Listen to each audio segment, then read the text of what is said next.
हरे कृष्णा दोस्तों, आज हम शुक्रवार के व्रत के बारे में वार्तालाप करेंगे।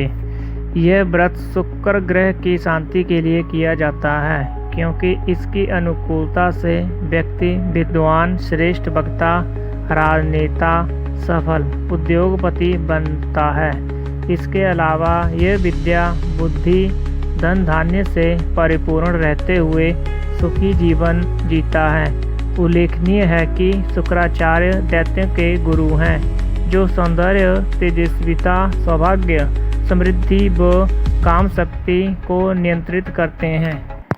अनेक रूपों में सर्वाधिक प्रसिद्ध शुक्रवार का व्रत शुक्र ग्रह की शांति के अलावा समस्त मनोकामनाओं की प्राप्ति, हृदय की शांति, पुत्र की दीर्घायु, धन संपत्ति की प्राप्ति और विघ्न बाधाओं को दूर करने के लिए भी किया जाता है। इस व्रत को लक्ष्मी जी का भी माना गया है, लेकिन कालांतर में यह संतोषी माता के व्रत के रूप में ही अधिक प्रसिद्ध और प्रचलित हो गया है।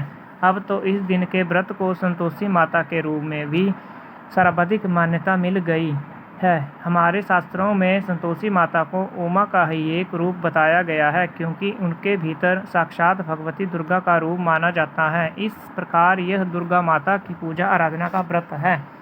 पूजन विधि विधान। इस व्रत का आरंभ किसी भी मास के शुक्ल पक्ष के प्रथम शुक्रवार से करके 31 व्रत करने का विधान है। व्रत के दिन दैनिक कार्यों को निपटाने के बाद कुछ मजीठ का चूर्ण जल में मिलाकर उससे स्नान करें।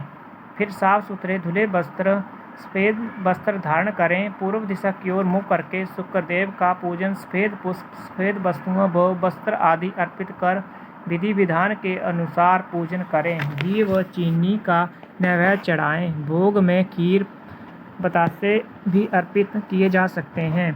इस दिन के व्रत में पहले लक्ष्मी जी का पूजन करने का भी विधान है। जिन्हें संतोषी माता का व्रत करना हो वे आह्वान कर उनका पूजन करें।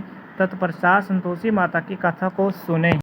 फिर भोजन सूर्यास्त के 1.5 घंटे बाद करें, जिसमें दूध की चावल से बनी खीर का सेवन अवश्य करें। व्रत के दिन 3 या 21 माला ओम द्रां द्रीं द्रौं द्रं शुक्राय नमः मंत्र की जपें।